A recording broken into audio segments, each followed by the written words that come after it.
Matin Renaissance. Bon, ça va mieux, là, c'est bon, c'est bon. On vient de la contrée de Montréal, on a voyagé en chevaux dans ce forêt. On est venu dans l'auto, on est arrivé hier soir, on a passé du bon temps avec les jeunes adultes. Très content d'être parmi vous. Salutations de toute l'équipe de l'Union. Ça nous fait toujours plaisir de venir vous visiter, de partager la parole avec vous. Moi, je suis très heureux d'être ici. Je pense qu'il n'y a pas longtemps, il y avait Jean-Christophe qui était avec vous. On est toujours très heureux de pouvoir être parmi vous avec la parole de Dieu. Ce matin, je suis là pour vous parler d'une chose très spécifique. De ce dont je vais vous parler ce matin, c'est ça. Ça, c'est un langage universel, cette affaire-là. Pour certains, c'est une décoration. C'est il y a une bidule sur l'auto, c'est une décoration. Pour certains qui savent comment conduire, vous savez à quoi ça sert. Vous l'utilisez parce que on n'a pas les yeux derrière la tête, on n'a pas les yeux à côté de la tête. Alors, on a besoin de ces bidules-là, de ces décorations-là. On en a besoin. Ça donne une quasi réflexion parfaite de la réalité. Je dis quasi parce qu'il y a la petite inscription là. Les objets réfléchis par le rétroviseur sont plus près que les objets ne paraissent. Alors, c'est quasiment exact, mais pas tout à fait. Parce que des fois, on veut changer de voie, puis là, on dit, ben l'auto est bien loin. Là, on attend, puis là, elle est plus près. Là, tu tournes, puis là, l'auto, bien, là, tu dis, elle était plus près. Là, au Québec, je vous préviens, là, pour ceux qui ne le savent pas, ceux qui le savent, vous allez savoir tout de suite de quoi je parle, on a un double handicap. Ça, j'appelle ça le problème de je suis trop cheap pour utiliser mon propre fluide de windshield. Fait que je vais à la station de gaz, j'utilise le windshield wiper de la station de gaz, puis il est trop gros pour mon rétroviseur. Ça, c'est le problème qu'il y a là. Ça m'arrive tout le temps. Je suis comme, non, je suis trop cheap. Je vais à la station d'essence. Puis, il m'a utilisé le gros squeegee qui est bien trop gros pour mon rétroviseur. Puis, on termine avec ça. Fait que là, ça nous donne un deuxième handicap où ce que la réalité qui était déjà quasi parfaite, là, la réalité, on est sur l'autoroute, puis on conduit, puis on se croit comme Indiana Jones parce que tu vois un gros boulet de neige qui dévale, puis là, tout d'un coup, tu te rends compte, ben non, c'est pas un boulet de neige, c'est l'auto qui a mal, c'est le gars qui a pas bien déblayé son auto. Ça, c'est à cause du miroir. La réalité est un peu floue. Où tu veux tourner, tu dis, ben, je suis à l'intersection, je vais tourner à droite, là. Mais là, tu vois le monsieur qui promène son chien. Là, tu dis, ben, je vais attendre que le monsieur traverse avec son chien. Là, tu regardes ton rétroviseur. Ah, ben, le chien arrive, le chien arrive. Là, tout d'un coup, tu te rends compte que ce n'est pas un chien, c'est son gars. C'est son petit gars. Il a habillé son gars, là, mais son petit gars, il marche de même, tu pensais que c'était un chien. Mais ça, c'est parce que la réalité, encore, la réalité est floue, là. La réalité n'est pas exactement ce qu'elle est, malgré que c'est un miroir. Malgré que ça devrait refléter la réalité des choses devant toi. Maintenant, quand il y a des... Là, on va parler des choses sérieuses. Là. Je sais qu'il y en a qui sont plus jeunes. Si ça vous choque, s'il vous plaît, parlez à vos parents, parlez à vos anciens. On va parler des choses vraies. Là. La réalité, des fois, est floue aussi. On va s'entendre, là, on rit, là, mais des fois, quand il y a des tueries, quand il y a des tueries dans les supermarchés, quand il y a des tueries dans les écoles, quand il y a des tueries dans les églises, il y en a eu là, dans les églises presbytériennes récemment. Quand il y a eu une guerre en Ukraine, quand il y a des familles qui sont obligées de se déchirer, des familles qui sont obligées de casser, puis que papa reste, puis maman, les enfants partent, c'est-tu la vraie réalité?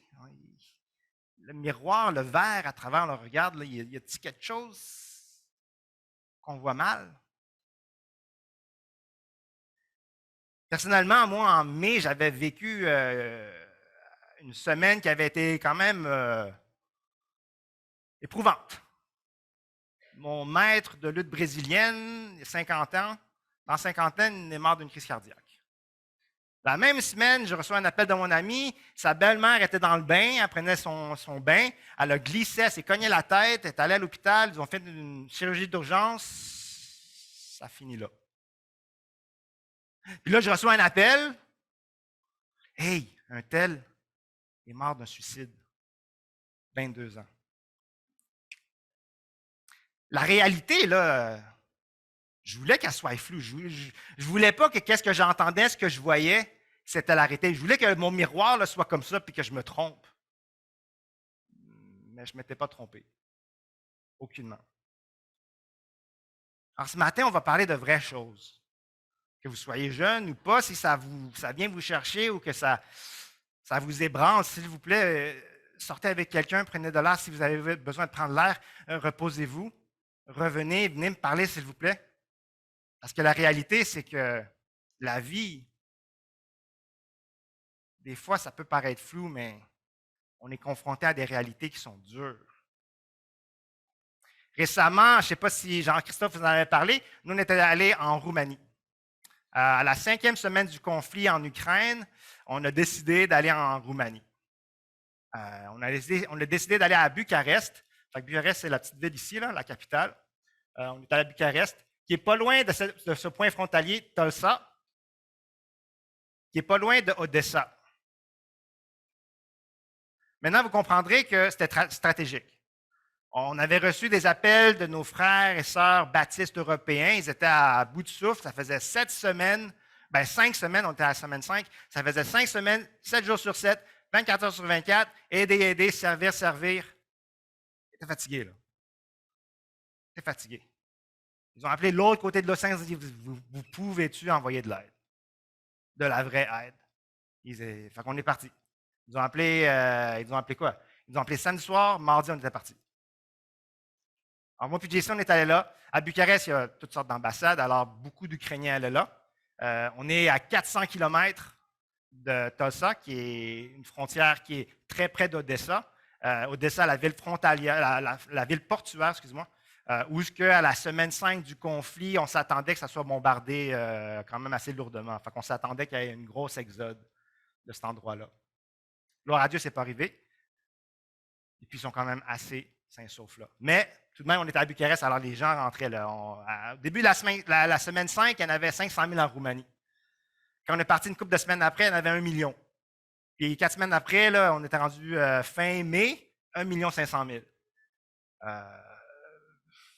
Fait qu'on peut comprendre nos frères roumains là, qu'ils étaient à bout de souffle. Fait qu'on était là, on aidait. Et partout où on était en Ukraine, on voyait ça. On peut le déchiffrer, on parle français. Solidarité avec les Ukrainiens. Puis on s'est mis à l'œuvre de Dieu. On est allé à Ikea, mais ce n'est pas parce qu'on voulait des boulettes, là, puis on dit, c'est bien, donc plate, on n'a pas de boulettes. Mais on est allé au Ikea pour s'acheter des lits. On voulait s'acheter des lits pour faire des lits pour les 3 centres qu'on voulait établir avec nos frères baptistes européens. Puis à travers toute la ville, il n'y en avait plus de lits.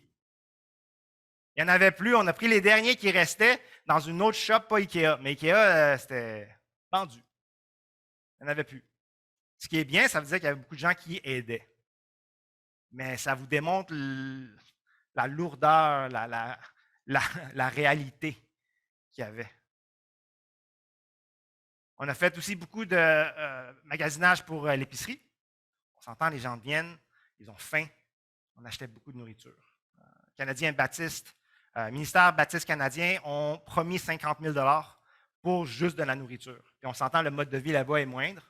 Fait que 50 000, ça t'en fait des voyages au Costco. Alors, on est allé à quelque chose qui est encore plus gros que Costco. Ça s'appelle Sel Gros. C'est un mélange d'anglais-français, sel, vendre, gros en gros. Puis c'est genre 4 fois plus gros qu'un Costco. Même les chariots sont 4 fois plus gros que Costco. Moi, j'avais de la misère de le pousser. Il fallait que je me recule de 3 mètres, puis courir, puis le pousser pour que ça commence à rouler. Moi, j'avais un véhicule de 9 places. On a enlevé les bancs, on l'a rempli. Après ça, on s'est dit, c'est où qu'on s'assit? Donc, on a dû appeler un autre véhicule pour venir nous chercher. Les politiciens, les maires de certaines villes se sont impliqués aussi. Ça, c'était une garderie qu'on s'est fait donner pour les 3 ou 5 prochaines années, je ne m'en souviens plus. Mais il a dit, prends la garderie, là, le maire, puis il faisait un centre pour les familles. Fait que ça, on va pouvoir peut-être accueillir près de 70 personnes. Fait que Jean-Christophe, qui était là il y a quelques semaines, lui, il travaillait là. C'est lui qui a monté la cuisine là. Et c'est une belle cuisine. Et c'est une cuisine fonctionnelle qui va aider à produire beaucoup de nourriture pour ces familles-là. Alors ça, c'est le centre de l'espoir. Moi, j'étais à la Maison de la Paix. Alors ça, c'est vraiment à même, quasiment à Bucarest. Puis l'idée, c'est un centre à court terme, cela, 72 heures. Les gens rentrent, s'ils sortent de la frontière, ils se reposent, ils se lavent. On a monté une douche là. J'ai jamais monté de douche, mais j'en ai fait une là, puis ça tient, puis le monde se lave jusqu'à date. Puis ils ont des lits. Ça, c'est les derniers lits qu'on a pris là. Les lits superposés, on a monté 22 lits. Et puis les gens vont là de 24 heures à 72 heures. Une douche, un repas, se sentir un peu à la maison, puis repartir à l'aéroport. Une de ces familles-là, c'était cette famille-là, la famille de Yuriv. Papa, maman, 5 enfants. C'est déchirant parce que au début, j'étais heureux pour eux parce que j'étais vous allez quitter, vous allez en Norvège, vous allez être en sécurité. Yuriv, le papa, me dit non, moi, je dépose ma famille et je reviens. Excuse-moi, là. Je ne comprends pas ce que tu me dis. Laisse-moi ajuster mon rétroviseur. Tu déposes ta famille. Ses enfants, la plus vieille, a 9 ans. Enfin, c'est tout de 9 à 0, là, 5 enfants. Il va déposer sa famille, puis il revient. OK, j'entends, mais je ne comprends pas. Ça, c'est Paulina, dans la maison de la grâce. Et puis, elle, avec son papa, son beau-père, sa mère, et puis sa sœur. Paulina et moi, on ne parlons pas un langage commun autre que celle des ballons. Fait que j'en ai amené des ballons, on en a fait des ballons, puis on en a fait des dessins. Là, elle montrait toujours ça. Mais oui, je sais qu'il est beau ton ballon. Mais là, à travers le langage des signes, j'ai compris que c'était moi. Là, je dis, ah, il est bien donc beau ton ballon. Il est bien donc beau. Ça, c'est un centre, un marché aux puces, gratuit pour les Ukrainiens. On les amenait là, puis il y avait un peu de tout, puis ils pouvaient magasiner, chercher leurs trucs. Des vêtements, de la nourriture. Si on remarque ici, Paulina elle a un chandail qui dit Christmas, Noël. On est rendu quasiment début mai. Noël, c'est loin. Mais ça, c'est parce que c'est tout ce qu'elle a pris avec elle pour partir. C'est bien beau Noël. La réalité, c'est quoi, là, la réalité? Là? Quitter ta maison quand c'est les fêtes, c'est pas l'idéal. Ce centre-là, c'est la même chose. C'était bien, ils étaient excités, on allait avoir du bon stock, on allait avoir des vêtements, des souliers pour nos enfants. Puis là, un petit peu, le plus qu'ils s'enfoncent dans cette aréna de marché aux puces, ils se rendent compte, hey, je suis rendu à là. C'est ça ma vie. Là. La réalité de ma vie, c'est que je dois mendier, quitter pour avoir des objets usagés de d'autres. C'est à double tranchant. Ils ont bien beau ajuster le rétroviseur, là, la réalité est là. On a besoin de ça. On a besoin d'être ici. C'est dur. C'est vraiment dur. Ça, c'est mon héros. Y en a-tu qui aiment les super-héros? Là? J'ai vu des petits garçons de 10 ans là, puis de plus. Super-héros, qui aime les super-héros? Hey, je suis le seul. Les super-héros, qui aime Spider-Man, Thor, avant? Ah, je suis le seul. OK, c'est bon. C'est correct. J'ai pas de nom. Ah, merci, mon frère. Ah, ben là, je t'ai vu là-bas, là. Ben oui. Ça, c'est mon. Je vous présente Nixon. Nixon, c'est mon super-héros roumain. Un jeune pasteur qui, lui, s'est réveillé un matin et a dit il faut qu'on fasse de quoi. Il a engagé son église, il a impliqué son église, puis on dit on va aider les Ukrainiens. Il a construit une maison dans sa cour. Tu sais, ça prend bien du temps ici, des comptes jaunes, il y en a partout, puis ça reste là pendant 2 ans. Lui, il a monté une maison à 2 étages, fonctionnelle, plomberie, électricité en 2 semaines. Il a dit on en prend des Ukrainiens, on va en aider. La réalité est belle, mais boum! Pendant qu'on était là, sa maison a brûlé. C'est comme, bon Dieu, mais qu'est-ce que tu fais? Je pensais que le rétroviseur était bien ajusté, puis je pensais qu'on allait bien voir, puis qu'on allait voir ta bonté, puis ta beauté. Mais là, Dieu, mon miroir, là, j'ai bien beau l'essuyer, puis c'est encore flou parce que tu as brûlé sa maison. Le gars, là, il a une femme, 2 enfants. C'est comment tu veux qu'il s'enligne pour aider d'autres si lui, il ne met pas de maison? La réalité, là, en tout cas,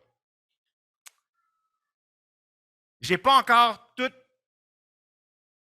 compris, saisi le temps qu'on a passé là. Je l'ai vu, je l'ai senti, je l'ai J'ai donné des câlins, j'ai senti la chaleur, la froideur. J'ai d'autres centres que je suis allé, je n'avais pas le cœur de prendre des photos là, parce que tu allais là et tu avais juste envie de t'écrouler en morceaux parce que ça n'avait pas de bon sens. Puis nous, on vient d'un background où nous, on est arrivés au Québec à cause qu'on est des réfugiés cambodgiens à cause du génocide du Cambodge. Puis même là, c'est comme tu vas là, puis ça ne marche pas.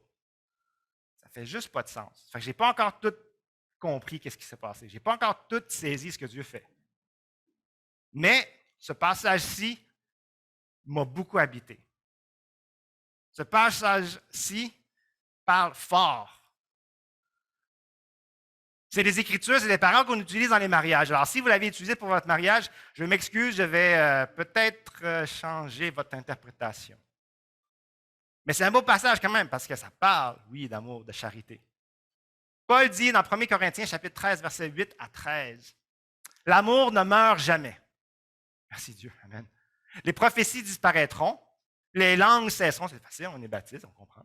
« La connaissance disparaîtra. En effet, nous connaissons partiellement et nous prophétisons partiellement. Mais quand ce qui est parfait sera venu, ce qui est partiel disparaîtra. Lorsque j'étais enfant, je parlais comme un enfant, je pensais comme un enfant, je raisonnais comme un enfant. Aujourd'hui, nous voyons au moyen d'un miroir peu clair. Mais alors que nous verrons face à face, aujourd'hui, je connais partiellement. Partiellement. Mais alors, je connaîtrai complètement, tout comme j'ai été connu. Wow. Maintenant, donc, ces trois choses restent. Paul dit que ces trois choses restent. La foi, l'espérance, l'amour. Trois choses. Dieu travaille souvent en trois. Hein? La Trinité, c'est complet. C'est complet, c'est parfait. Mais la plus grande des trois, c'est l'amour. C'est l'amour.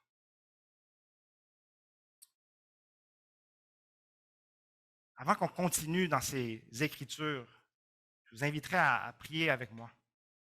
Parce que, comme je l'ai dit, c'est un passage qui m'habite depuis très longtemps, qui me parle. Et puis à chaque fois qu'on prie, chaque fois que je le prie, le Seigneur nous parle. Du moins, le Seigneur me parle. J'espère qu'il va vous parler aussi. Alors, je vous invite à prier avec moi pour se préparer à cette écoute.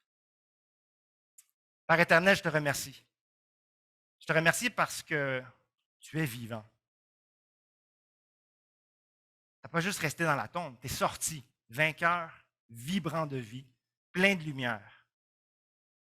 Mais des fois, on ne la voit pas, cette lumière-là. Des fois, on a bien beau ajuster nos yeux, puis frotter nos yeux, puis la réalité devant nous, elle reste floue. Je prie, Seigneur, que tu nous parles ce matin. Je prie que tu sois avec nous. Merci pour les chants. Merci de nous donner une posture où on peut te recevoir, où on peut être en toi, parce que c'est toi qui nous as reçus en premier. Seigneur, parle-nous ce matin. Utilise ton texte. Que tous les mots qui sortent de ma bouche soient tes mots, que s'il y en a qui ce n'est pas supposé d'être là, que tout le monde les oublie, puis que juste qu'est-ce qu'il faut qu'il se reste colle. Mais colle profond dans notre esprit, colle profond dans nos cœurs. Seigneur, parle-nous ce matin. Je te remercie, Seigneur. En ton nom saint, nous prions. Amen.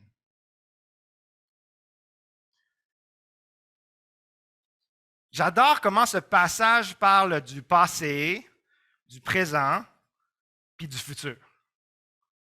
J'adore comment Paul est maître de ces mots, qui est maître du mouvement du texte.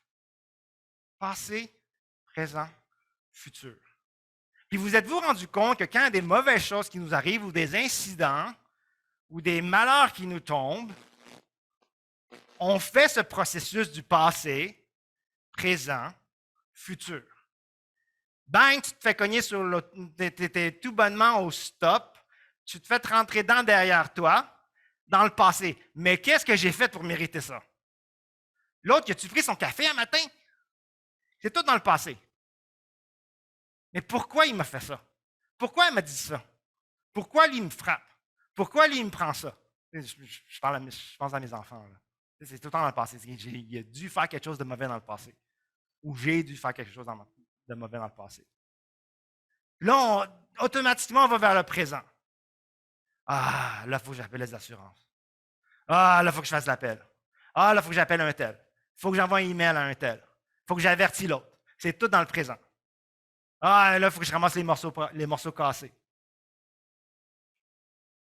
Puis dans le futur, ah, là, ça va changer ma vie.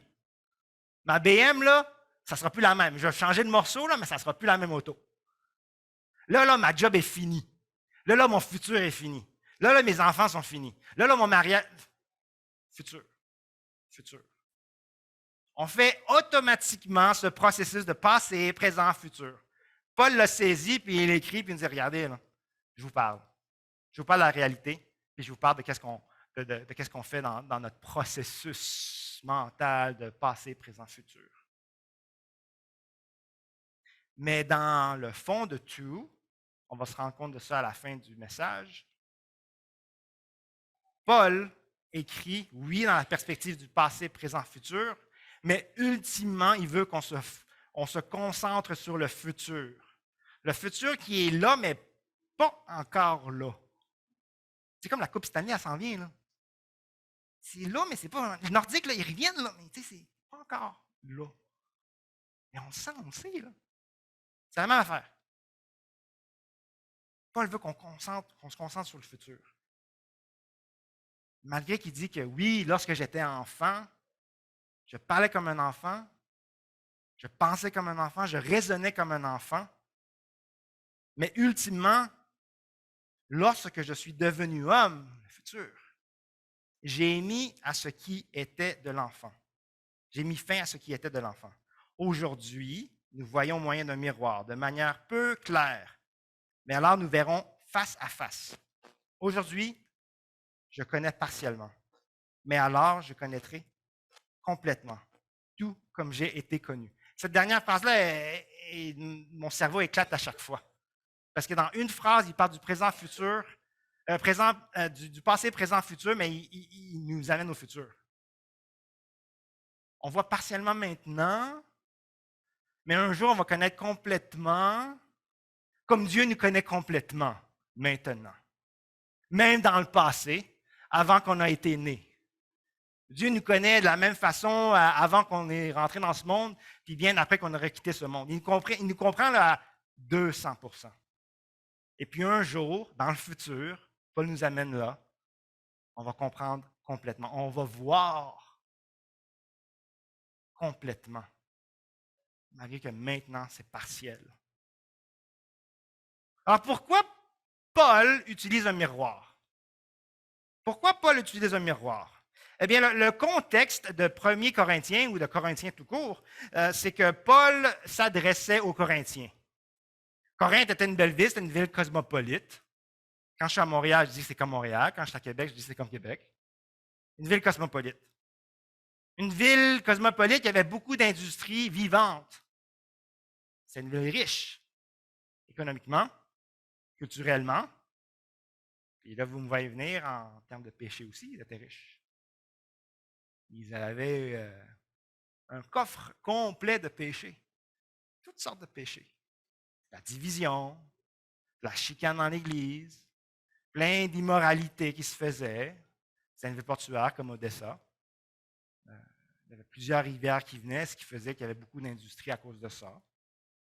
Une de ces industries qui était de renom à Corinthe, une industrie que l'historien Théophilus parle beaucoup, c'est l'industrie de la forgerie. Il y avait de très, très, très bons forgerons. Très, très bons à façonner les métaux, les polir. Et puis, un des minéraux, un des matériaux que Corinthe, les forgerons de Corinthe étaient très connus de faire très, très bien, c'était le bronze. Le bronze. Les forgerons étaient capables de prendre le bronze, le taper d'une telle manière que ça commençait à briller comme de l'or. Mais ce n'était pas de l'or. Mais il y avait ce côté précieux comme de l'or. Les forgerons étaient capables de le polir de telle façon à ce que le bronze devienne un miroir. C'est un art perdu, la forgerie, mais ces forgerons étaient capables de forger de telle façon. Prenait le bronze, ting, ting, ting, tch, ting, ting, ting, tch. Ça devenait quasiment clair, comme un miroir. Alors, c'est pour ça qu'il utilise le miroir. Il dit, Jean de Corinthe, un de vos fleurons, c'est pas Bombardier, un de vos fleurons, c'est les produits de forgerie. Votre bronze est inégalé. Les gens l'utilisent partout comme un miroir pour se maquiller. Mais quand même, vos miroirs ont bien beau être exceptionnels, mais ça reflète juste un petit peu. Il manque de quoi dans vos miroirs? C'est comme, tu sais, on peut se voir la belle bine, mais c'est pas trop clair. J'ai bien beau frotter. Non, toujours aussi beau. Toujours aussi beau. Hey, miroir, miroir, qui est le plus beau? Hey, c'est moi. Un gars, il n'a pas de cheveux, un beau sourire. Et ça doit être moi. Eh bien non, c'est pas moi. C'est Dwayne The Rock Johnson. Ben non, miroir, c'est pas moi, là. Regarde, c'est moi, là. C'est moi, non? C'est pas moi? Ben oui, c'est moi. Ben non, c'est pas moi.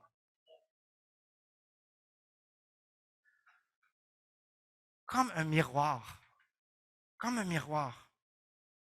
Alors, on capte, hein? Vous captez l'idée? Le miroir, ça montre la vérité. Que ce soit un rétroviseur, que ce soit un miroir de bronze, ça reflète la vérité, ça expose la réalité, mais pas tout à fait. Pas tout à fait.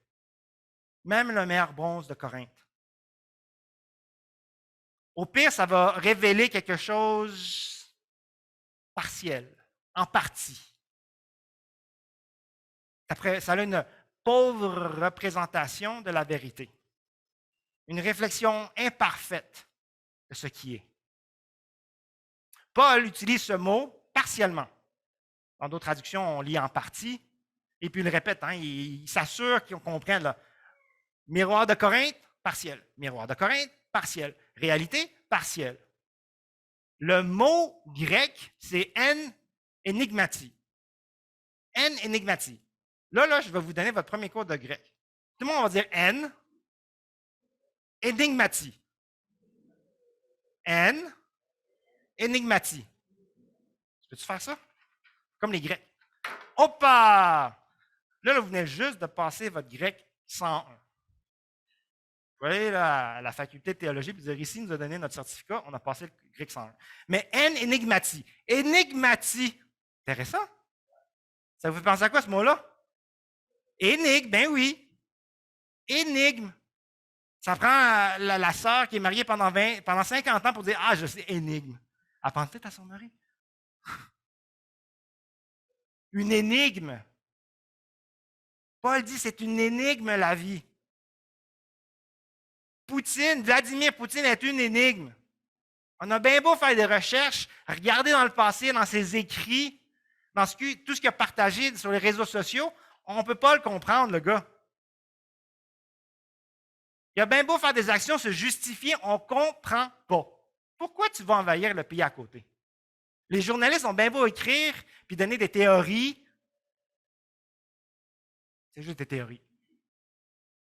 Mais, pour Dieu, Vladimir Poutine n'est pas une énigme. Ça, c'est notre futur secrétaire général de l'Union, Raph Azenberger, qui m'a rappelé ça. Il dit ici, Vladimir Poutine n'est pas une énigme à Dieu.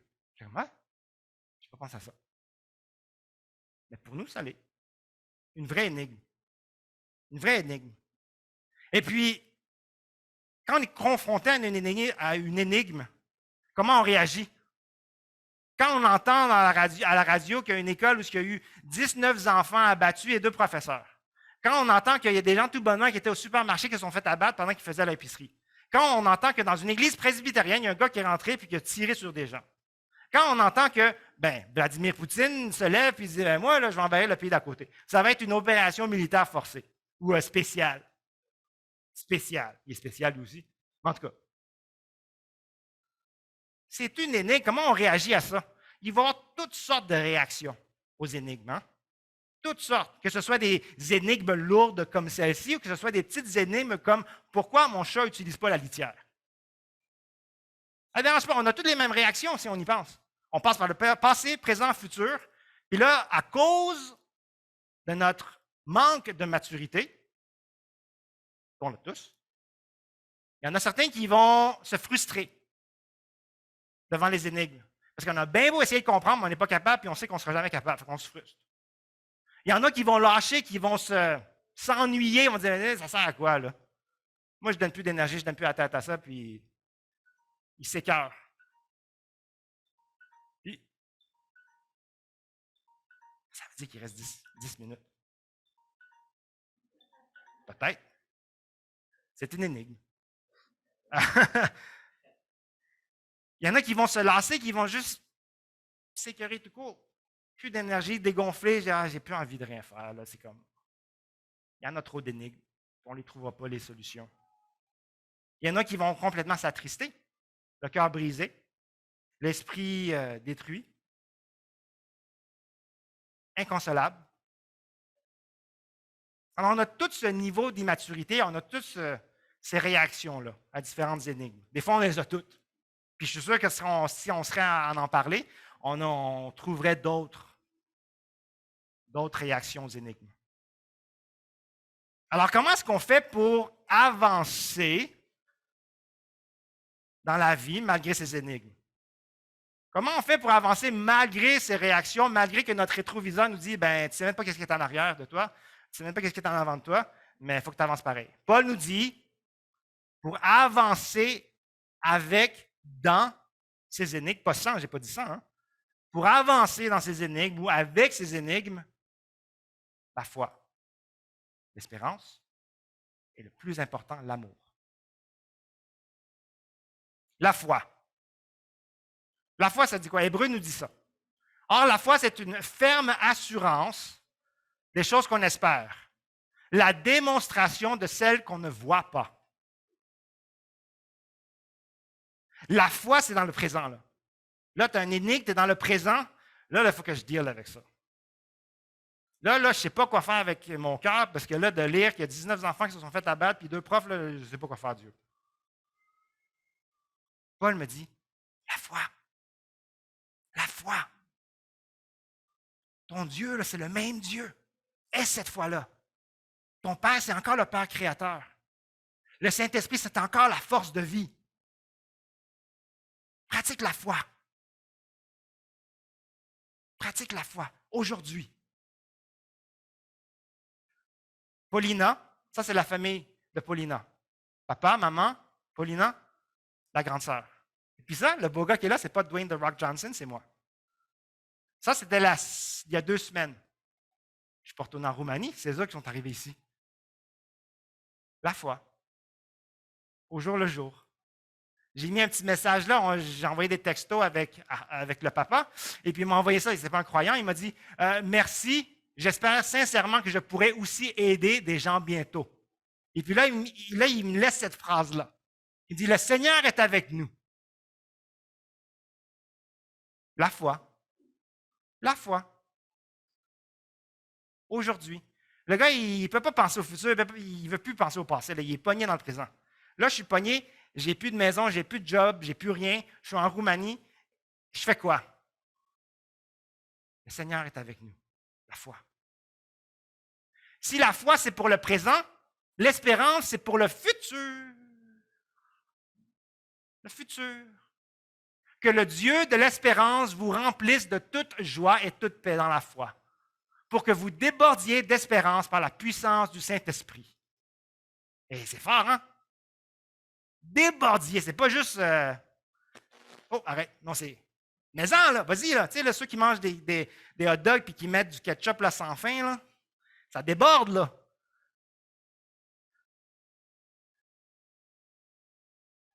Mon super-héros roumain, Nixon, sa maison a brûlé. Lui, il avait la foi. Mais ce qu'il y avait encore plus, c'était de l'espérance. Jean-Christophe est allé le voir la journée que sa maison a brûlé. Puis moi, j'attendais là, au bout de ma chaise là, que Jean-Christophe m'envoie des messages pour me dire comment Nixon va. Puis là, tout d'un coup, ça pip, pip. Là, je check mon message. Jean-Christophe, il me dit, je ne sais pas quoi faire avec. Je dis, oh non, oh non, oh non, oh non. Jean-Christophe, il me dit, le gars, il a plein d'espoir. On s'en faisait plus pour lui et sa famille que lui s'en faisait pour lui-même. Parce que lui, il nous a dit, hey, regarde là, regardez les amis, là. Mon focus, là, mon regard, là, il est loin. Il est loin, loin, loin. Mes yeux, là, sont sur Jésus.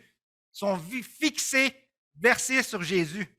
Ma maison a brûlé, ça ne dérange pas. Et savez-vous pourquoi sa maison a brûlé?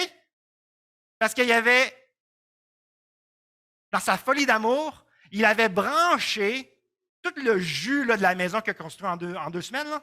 Tout le jus, là, ça venait de sa maison. C'est sa maison qui a brûlé et il possède des réfugiés. Dieu fait bien les choses parce que lui, il avait le Seigneur. Puis il avait l'espérance. Puis il m'a dit, regardez, inquiétez-vous pas. Sa maison vient juste d'être faite il n'y a pas longtemps. Là. Ça veut dire que depuis avril jusqu'à maintenant, je ne sais pas qui couchait, là, mais en tout cas.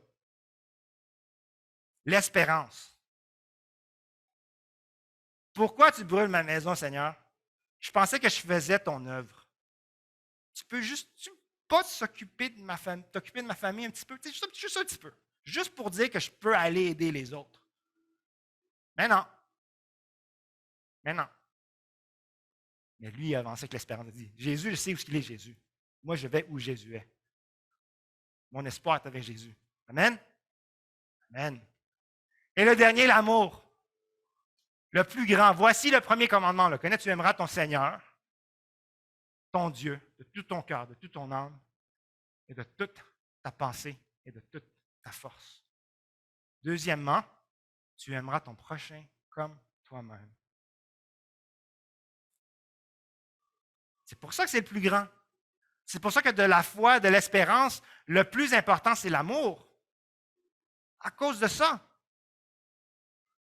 À cause de ça. Le théologien britannique N.T. Wright, et il dit ceci, je fais une traduction libre, là. Il dit, l'espérance est axée sur le futur. L'espoir peut simplement, des fois, devenir juste de l'optimisme. Mais ça prend de la confiance en Dieu. Et quand on a cette confiance-là en Dieu, l'amour devient quelque chose de... Ça devient une affaire, une force incroyable. Il dit que l'amour n'est pas une action. C'est ça, l'amour n'est pas une action. Il dit, l'amour, c'est notre destinée. Là, mon cerveau, là, à chaque fois que je dis ça, mon cerveau éclate et explose. Pour ceux qui sont plus jeunes, le mind blown. Hein?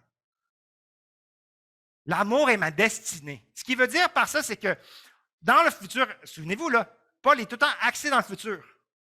Dans le futur, là, c'est quoi le langage qu'on va parler? C'est l'amour. Dans quelle présence qu'on va être? Dans l'amour. Avec qui on va être? Le Dieu de l'amour. Le roi des rois. Qui sait aimer parfaitement. Amen? Amen. Alors, qui je suis, moi? Qui suis-je pour oser dire, hey, je vais savoir comment aimer mon prochain? Je ne sais pas. Je ne peux pas aimer mon prochain parce que je suis pécheur. Mais gloire à Dieu, grâce à Dieu, j'ai été sauvé. Il m'a montré, il m'a aimé avant que je puisse aimer d'autres, pour que je puisse goûter à cette destinée de l'amour, pour savoir, je veux que tu vives l'amour que Dieu a pour toi. Et puis, c'est exactement ce que Yuriv fait.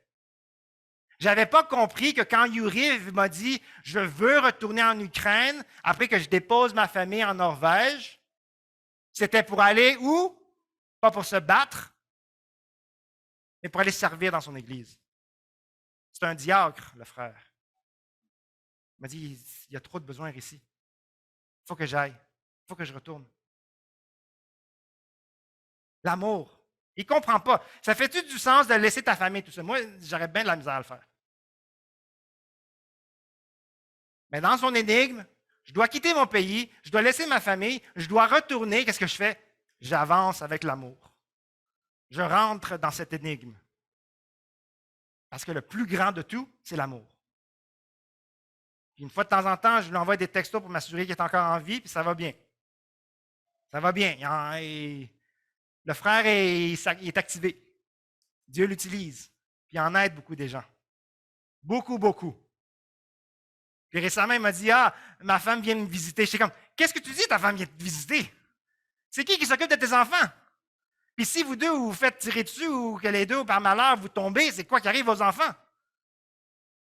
Elle vient me visiter, c'est pas des visites, là.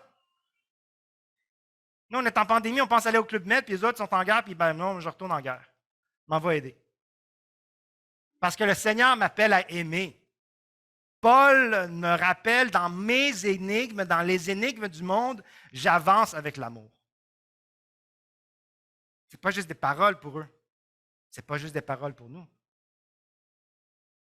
C'est incroyable, c'est merveilleux. Dans tout ça, la foi, l'espérance, l'amour, qui est notre exemple, j'ai parlé de Yuriv, j'ai parlé du papa de la famille de Paulina, j'ai parlé de Nixon, mais c'est qui notre exemple maître? Ben, c'est Jésus. C'est Jésus notre exemple maître. Dans la foi, Jésus sur la croix. Eli, Eli, sabachthani. Mon Dieu, pourquoi m'as-tu abandonné? Sur la croix, il pratique la foi. Pourquoi? Parce qu'il dit mon Dieu. Il aurait pu dire mon espèce de bâtard. Pourquoi tu m'as oublié? Mais il y a encore la foi que son Père, le Dieu, c'est le Dieu créateur. C'est le Dieu qui a un plan parfait. Il a pratiqué, lui, la foi, Jésus sur sa croix, sur l'énigme. Pourquoi tu m'oublies? Jésus, notre chef, notre exemple maître de l'espérance, encore sur la croix, il pense au futur. Il y a les deux criminels, hein? Il y a les deux criminels. Et puis il dit à l'un d'eux qui se repent puis qui confesse ses paradis, ses péchés, dans Luc chapitre 23, versets 42 à 43, Jésus lui dit, Seigneur, souviens-toi de moi quand tu viendras régner. Quand tu viens dans le futur, là, souviens-toi de moi. Jésus lui dit, je te le dis en vérité, aujourd'hui, plus tard dans la journée, quand je serai rendu, tu seras avec moi dans le paradis. Le futur est là-bas, mais ici en même temps. Et aujourd'hui, tu seras avec moi. Je suis déjà bien, bien loin, mais aujourd'hui, tu vas le ressentir, cet espoir-là. Tu vois ta maison brûler, là, mais tu le sens-tu, là? Tu le vois-tu que ta maison va être reconstruite? Tu le vois-tu, ta maison? Tu vas rentrer dans le portique puis tu seras chez vous. Puis évidemment, exemple maître d'amour, Jésus, à la crucifixion encore, Luc 23, verset 24, Jésus dit, pardonne-leur, Père, pardonne-leur, car ils ne savent pas ce qu'ils font. Le gars est accroché, là. Il s'est fait cracher dessus, il s'est fait taper dessus, il s'est fait dépouiller, il s'est fait crucifier. Qu'est-ce qu'il fait, là? Pardonne. L'amour, l'amour, l'amour.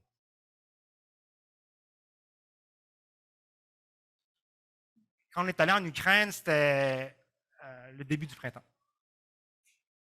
Il faisait encore assez frais. Quand on est parti, cet arbre-là, de magnolia, a commencé à s'ouvrir. La dernière journée qu'on est parti, j'ai remarqué ça. Et puis je me suis dit, eh bien, coudonc. Il y a une guerre dans le pays d'à côté, il y a des familles déchirées qui embarquent ici, il y en a qui repartent, il y en a qui restent, il y en a qui sont meurtris, qui ont besoin de guérison, mais toi, Dieu, tu fais fleurir le magnolia. Le Dieu est en contrôle de son monde. Dieu est en contrôle des saisons. On ne voit pas clairement. Si ça aurait été de nous, là, moi, si j'aurais été à la place de Dieu, là, cet arbre-là, ça serait devenu du feu, ça serait du bois de feu. Là. Du bois de chauffage. Mais pour Dieu, non, non. Je vois tout, là. Je vois tout clairement. Vous ne connaissez pas encore. Mais moi, je vois tout. Je suis en contrôle de tout. Ça m'a fait rappeler ça. Et puis tout de suite, ça m'a fait penser à Marc chapitre 13, verset 31. Le ciel et la terre disparaîtront, mais mes paroles ne disparaîtront pas. Amen. Une chance. Parce que des fois, on voit clairement. On voit clairement pas clairement. Alors, j'espère que ça va vous encourager. Je ne sais pas où vous êtes dans votre vie, je ne sais pas dans quelle étape de marche vous êtes. Je ne sais pas où vous êtes dans l'étape de votre démarche spirituelle avec Dieu, que ce soit au travail, dans votre vocation, que ce soit avec la famille, ou que ce soit à l'Église même, ou que ce soit avec les gens avec qui vous êtes en relation. On ne voit pas clairement des fois, malgré qu'on veut. Mais quand on ne voit pas clairement, j'espère que vous allez vous souvenir les paroles que Dieu a données à Paul. Allez en foi, allez en espérance, allez en amour. Surtout ces personnes-là, ces personnes-là qui sont des énigmes. Cette personne-là, je ne la comprends pas, puis je ne veux pas la comprendre, puis elle me frustre, puis elle me fatigue, puis tout en même temps. Je vous mets au défi, allez l'aimer. Allez aimer cette personne qui vous dérange, qui vous pose une énigme incroyable, indéchiffrable. Allez juste l'aimer, puis la pardonner, puis la servir. Vous allez voir ce que Dieu va faire. Pas des promesses, là, mais il me semble que si on obéit Dieu, et qu'on pratique l'amour, il y a des grandes choses qui arrivent. Au nom de Dieu, pour la gloire de Dieu. Prions ensemble. Père éternel, on te remercie. On te remercie parce que ta parole ne disparaîtra pas. Que même alors qu'on est encerclé d'énigmes, on peut se retourner vers toi, on peut ouvrir ta parole et retrouver des exemples de foi, d'espérance et d'amour. Pas pour nous simplement, mais pour que ton nom soit reconnu partout. Pour que ta présence se fasse ressentir, que ça déborde de nous. Seigneur, je prie que tu nous bénisses, je prie que tu bénisses Renaissance. Je prie que les paroles qu'il y a en 1 Corinthiens chapitre 13 leur parlent, les édifient, les aiguisent et fortifient. Merci Seigneur pour ce que tu fais. Merci ce que tu fais déjà pour le futur. Merci pour être déjà où ce que tu veux qu'on soit et tu nous attends, à bras ouverts, parce que tu nous aimes. Aide-nous de continuer à prier pour ceux qui sont peut-être dans des énigmes encore plus lourdes que les nôtres. Qu'on continue de prier pour eux, de les encourager. Qu'on continue d'être là comme cheerleaders, meneuses de claques spirituelles. Prier, encourager, supporter. Sois avec nous, Seigneur, dans cette belle énigme qui est devant nous. Prie cela en ton nom, Saint Jésus. Amen.